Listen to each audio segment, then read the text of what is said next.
Mayor, Council, thank you. I've got a brief PowerPoint I'd like to show you.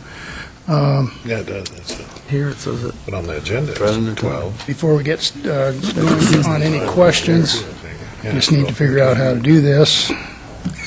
There we go. Okay, first of all, I'm here tonight asking the Council to adopt the 2012 edition of the International Fire Code. I'd like to give the Council a brief overview of the 2012 Fire Code, and if there's questions, hopefully I can answer those about the ordinance when I'm finished with this. The International Fire Code is available for adoption and use by jurisdictions internationally. Okay.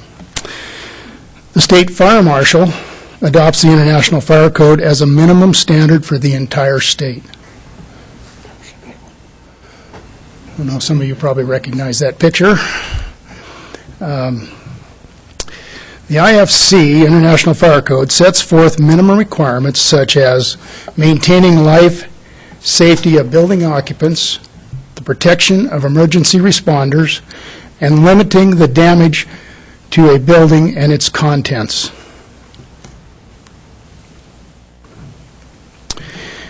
Many believe the International Fire Code is a maintenance document when in fact it's a design document.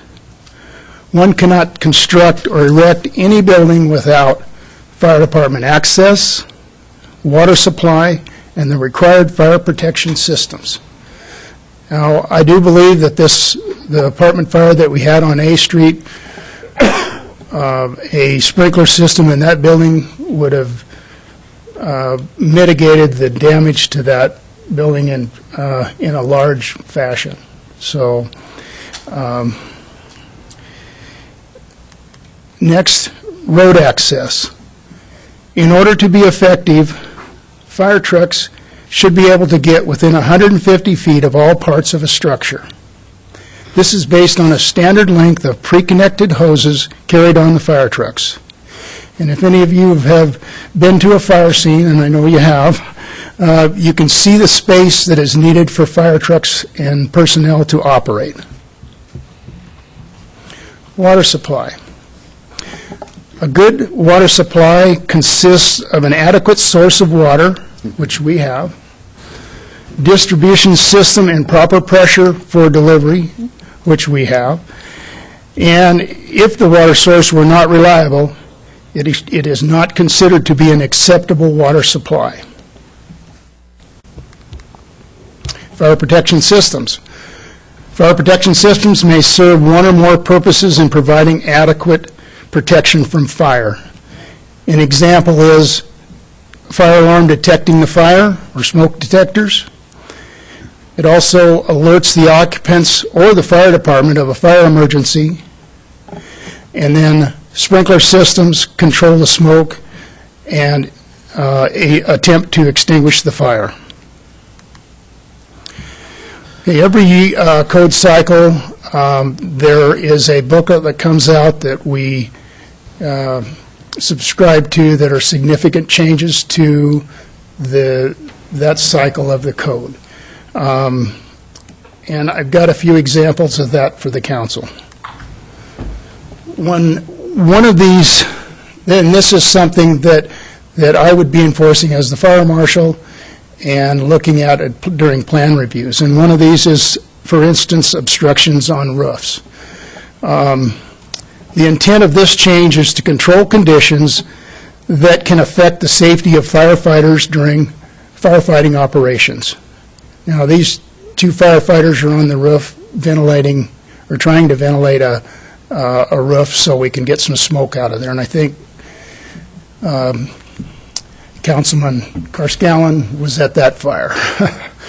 The primary concern is poorly identified obstructions that can become entanglement hazards or pathways for stray current if the electrical ground is somehow compromised and the responder comes in contact with it.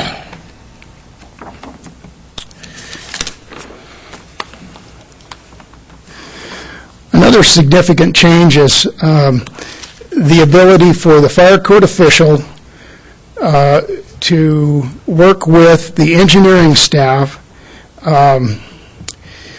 on the design and elements of fire apparatus access road where traffic calming devices will be used. These devices have a direct impact on response times and firefighter safety in times of emergencies. Another example major change to the code is the addition of carbon monoxide alarms. Carbon monoxide alarms are now required in new existing Group I, which is institutional, and Group R occupancies, which are residents. They had not been required before. As you know, Joe, it says for fuel burning appliances, does that include furnaces as well, or just? yes, yeah, anything that produces carbon monoxide, any gas-fired appliance, and they're also required in garages, attached garages now that a vehicle could be running in. So carbon monoxide is attributed to about 2,100 deaths annually in the United States.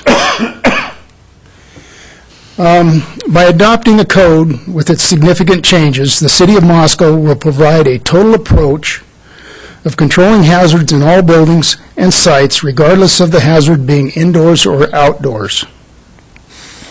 For the most part, the changes that we've made to the city code are really minor.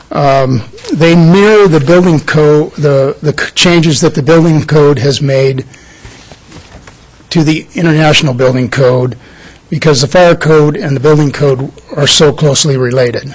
So the changes that I'm asking in the city code really are minor changes other than the adoption of the code itself. And there are several housekeeping areas because the 2012 fire code has changed a lot of sections, and we had to make sure that the city code reflected those number changes. So, and if there's any questions, I'd be happy to try and answer them. Thank you, Joe. Questions from the council to Joe? I just was going to say that in the past week, I've had a couple of conversations with Joe about some of the solar panel pieces within the 2012 recommendations, and feel good about the result of those conversations. So, Thank you. I'd be happy to make the motion to move this forward, to approve the ordinance under suspension of the rules requiring 3 complete and separate readings, and that it be read by title and published by summary. I'll second. Okay, Tom made the motion, seconded by Dan, to approve the ordinance under the suspension of the rules requiring 3 complete and separate readings, and it be read by title and published by summary. Start with John. Aye. Aye. Aye. Aye. Aye. Okay, so that passes, and I will read the ordinance. Ordinance 2014-11.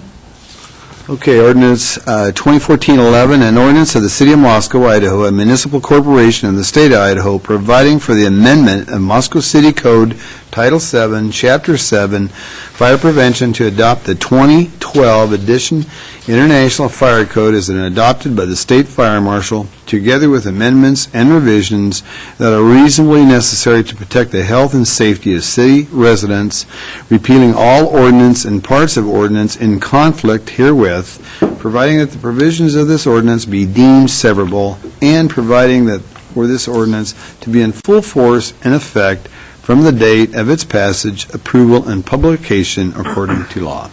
Thank you, Joe. Thank you.